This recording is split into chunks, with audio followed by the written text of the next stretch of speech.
Thank you for staying with us. Let's now take you through the front pages of Nigerian newspapers to see what the headlines will be this morning and return for a quick analysis. The Punch newspaper is where we're setting the ball off. I'm sounding like Osimhen now. We'll get to that. Congratulations to Nigeria. But the Nation is where we're going to first. And right here, you know, we see the former governor of Ekiti State, Fayose, who is 65 years old, and the president is congratulating him. But Saraki, the former Senate president, is written to the PDP and will let you know exactly what his thoughts are based on their planned convention this week. The Punch newspaper is where we're going to write about now, and I'm trying to look for that. There you are. PDP delegates arrive amid Saraki's cancellation move. Oh, you already have it. And the Nigerian Tribune this morning, we see here again from Wike, I have respect for military but abhor lawlessness. What did he mean? We'll talk when we come for that segment. This Nigeria is the next on the plate. FCT land matters. Obasanjo, Danjuma never used soldiers. Okay, that's very poignant. The Blueprint newspaper on another matter. There's no genocide in Nigeria, says AU chief. All right, some persons are arguing against that, but the Guardian is taking a different route. Victims bear scars, endure trauma as law remains on paper. Remains on paper. Okay, we'll talk. The Hope newspaper is where we're going to, and this one is really painful. Man sentenced to death for rape murder of 11-year-old. We will let you know if he deserved more than that. But the Leadership newspaper is next, and right here, mixed reactions as federal government suspends 15% fuel import tax. We talked about this, I think, last week, where some people were saying it was a good one, but we'll let you know more as we move to the News Direct newspaper. Nigeria loses multi-billion dollars to illegal, unregulated fishing. The federal government is raising an alarm. We'll let you know more about that. And of course, finally on the Sporting Life, where Nigeria is smiling right now with Osimhen and the Eagles. Nigeria 4. Gabon 1. Let's not say more. The Nation newspaper. Let's talk a little bit about Fayose. You know, in his time as a governor in this country, we saw what he did, his stand and his fight. The man is now 65 years old. He deserves his flowers, doesn't he? Oh, yes, he does. And when you get older, you get slower. Yeah. You know, physically you slow down, but mentally you race. At 65, now the man now realizes that, look, let me go, I have to mend fences. Right. You know, people that I have done wrong to, let me go take, court their friendship again, because if I don't need them, my children might need them, and things like that. I love the fact that he went visiting Obasanjo. I love the fact that he is not as fiery as he used to be. Right? You know? And the best I can say is happy birthday to you. You are 65. You are a former governor, and now you should be seen as a statesman.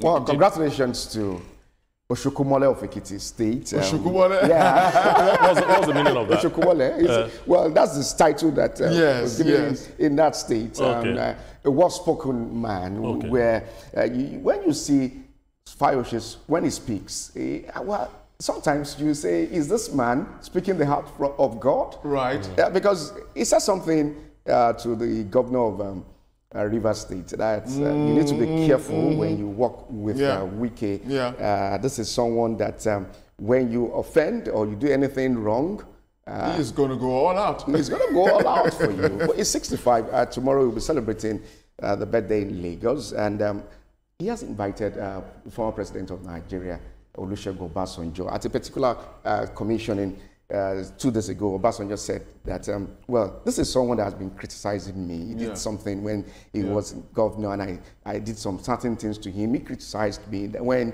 Governor Seyi Makinde was saying, well, I've been abused by many people, but I'm going to attend his birthday party on Saturday.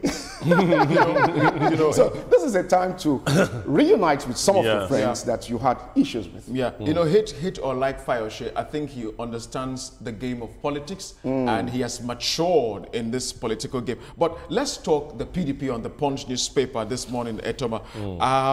PDP delegates are arriving amid Saraki's cancellation move. You know, yesterday I said the court judgment that gave one faction the right to come are coming. The other one that says don't come. Well, you know. It is, look, when the judiciary gets confused over political issue, the first thing that comes to my mind is that the judiciary is compromised. So the judiciary has created a situation where you attend the convention, you're doing it legally. You don't attend the convention, you're doing it legally. That's right. Now, that is a recipe for major confusion. Yes. All right? And that is that's the situation. So yes, the delegates have arrived. Saraki is advising that, look, why don't you cancel this convention now? Let's settle these things first. But you see, the courts have given legality to it, and still the same courts have made it illegal. So where do you stand? My big question where does Saraki belong? Which faction in terms of ruling? He seems to be bringing in peace, advising that they should not go ahead with the convention, advising that they should set up a caretaker committee to look into the matters. To look into the matters. Is the judiciary confused? I may be different on the show this morning. The judiciary is not confused. It's the people who are going to the judiciary. To confuse the judiciary? To confuse the judiciary. No, but should the people be able to confuse the judiciary? Which is a good question, Etoma. It's a case of fact. You go out there to say, these are the facts on ground. And the law will check your fact and say, okay, based on what on your evidence, this is our judgment. Now, there's a court that says, do not. Another court in Ibadan said, go ahead. There's another federal high court in Abuja saying, don't go ahead. And this is a dicey case for the PDP at the moment.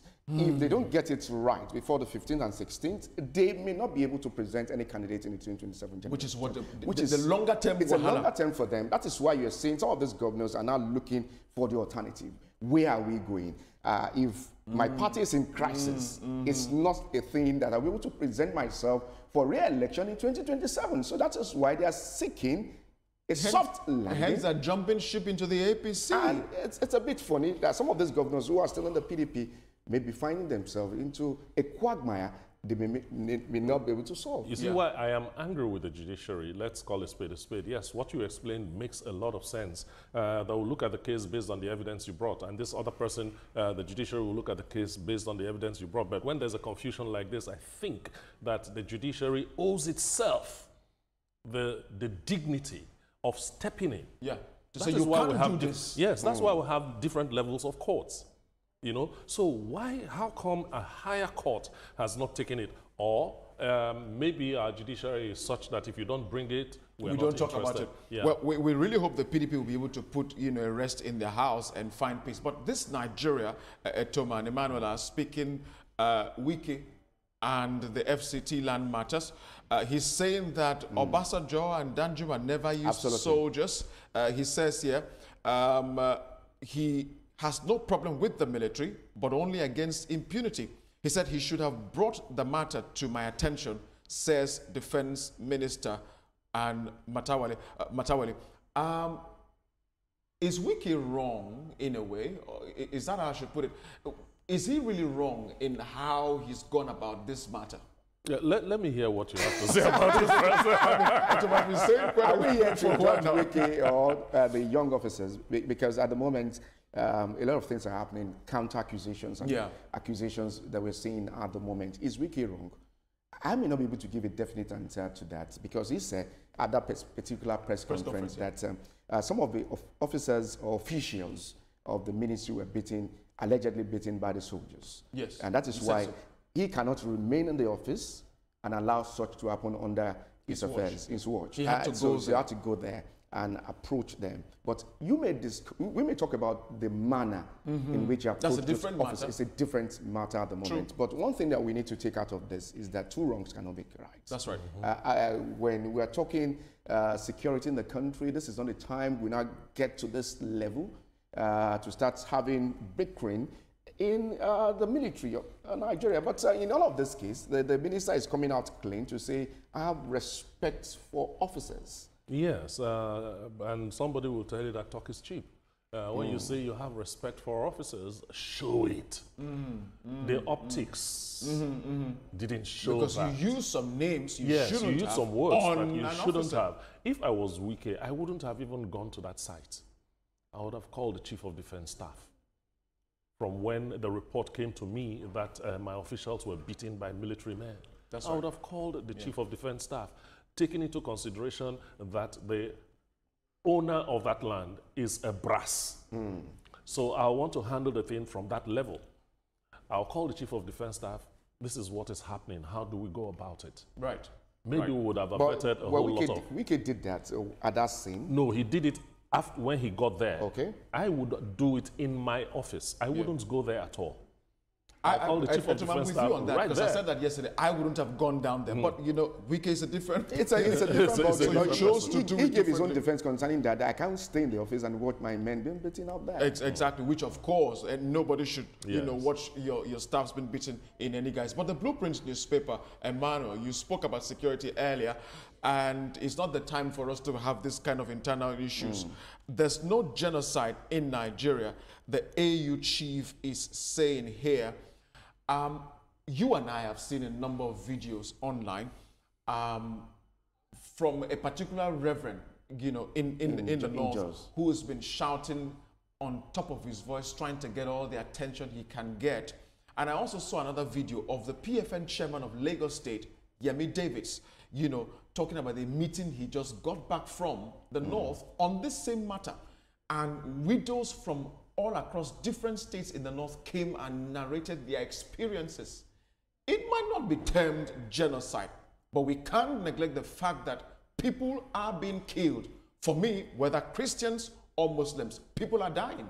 Absolutely, people are dying in the country, and that's why it's a wake-up call that the federal government should nip this on board and ensure that there is peace, especially in the northern parts of Nigeria. When we talk about this, you may not call it genocide, but people are dying, whether Christian or Muslim, in Nigeria. The primary duty of any government is to ensure the safety of lives and property, and which the president has been speaking tough concerning this development. But we need to see more action concerning what we're saying. A lot of calls are coming left, right, and center, counter accusations and accusations on whether there is a genocide in Nigeria. But all said and done, safety is key in this. Let's ensure that if you're going to the church, you're safe. You're going to the mosque, you're safe. That's right. Someone is not coming to catch an ambush on you.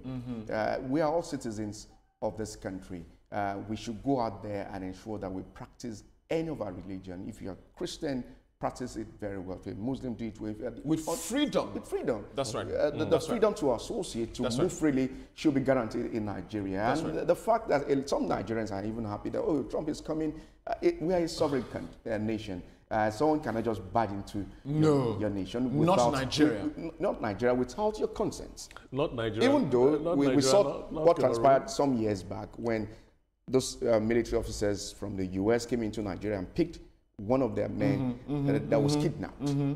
It's a wake-up call that the military officers in Nigeria we need to do more on intelligence. Hence, they should not be guarding anybody's land. Absolutely, absolutely. A lot of people have been saying that when you are guarding someone's land, there are a lot of things to guard. At least Ambisa Forest, people are dying. What is happening? But Etoma, the Guardian newspaper is a matter we've touched a bit earlier. Anti-Torture Act at 8, victims bear scars, endure trauma as law remains on paper. It's still the same element that the Senate is passing this reenactment bill 2025 of the armed forces, and so all of that would be treated and handled by that. But let's get to the Hope newspaper, where this matter is spinning me big time.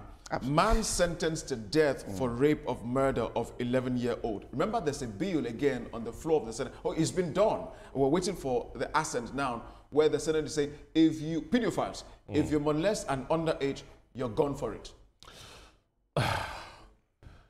It is annoying. Very. If you notice, it's as if I'm looking for the right words to use, because this thing, it's so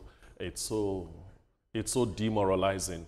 I mean, what is so fantastic about an 11-year-old? Why would anybody want to do that to an 11-year-old? Now, if you are deranged enough to do it, the law should fall on you so badly.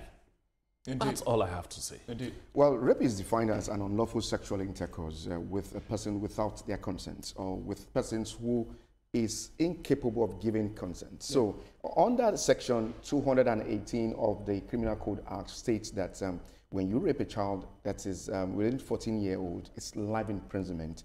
And it's so barbaric. What can just take you to 11-year-old child? What's moving you? You need to check the senses of such people. And it's becoming a recurring decimal. Our 2-year-old children are not safe with their uncles, with their brothers. We are still talking about justice for Ochaya. It's a barbaric act. Really sad. We need to nip in bud in Nigeria. But we have to add some speed in, because we don't have a lot of time left. The leadership newspaper is talking about this 15% tax cut on fuel import. Remember, some time ago, some persons were hailing it as, okay, it's going to give room for manufacturing within the country. But now that it's taken out, it means everybody can go back to importing again. Don't say some people. You also made mention that it's going to discourage. Oh, you watch me say. It's going to discourage others from importing fuel into Nigeria. Right. But now we're going back to importing it again. But the Platform Times, Etoma, ICPC to LGs, misuse funds and will come after you. The first question is, are LGs receiving their funds directly, as the autonomy has said? So when I read it, I wondered, I said, how many local governments are receiving allocations? You know, have the governors finally decided to cede powers to the local government? Maybe this is a preemptive move by the ICPC. You know, maybe some local governments have started enjoying autonomy that the courts have given them over 1 year ago, and that's the impunity that we see in Nigeria. It's a landmark Supreme Court judgment concerning local government autonomy, and a great achievement for this particular administration. That's so if there's any local government in Nigeria that is not fully implementing local government autonomy, you have the laws to stand on. Well, when you speak to some local government chairmen in Nigeria, in Lagos State especially, they will tell you that even before the enactment of such, or the passage of such judgment by the Supreme Court, that they do not operating local government autonomy in Lagos State. So if we're still seeing some other states that are not doing this, well, something that needs to be checked. But the spot in life, Etoma and the manual, is where we're going to write about now. We saw how Nigeria gave Gabon game yesterday. Good beatings. But it was apprehensive. It was so, because the first was 1-1. Yeah. I had to sit up from the screen. You see, when Nigeria is playing any match, I don't watch it. I mean, you hear the story afterwards. Let me keep. But it's a case of, well, we should pass that level where we start doing some calculations. When you defeat this, you take this. Nigeria is, what do you call ourselves? Giant of Africa. Right. Are we giants indeed at this time when Ghana has qualified for World Cup? And we're still doing some permutations talking about DR Congo and Cameroon. We have to wait for that particular match. Whoever wins in that will play Nigeria to settle the playoff. I'm a bit sad. Let's move on. And we don't have the time Ghana has qualified. that. Nigeria is yet. We don't have the time to handle that. But I must thank both of you gentlemen for your time on the newspaper review segment.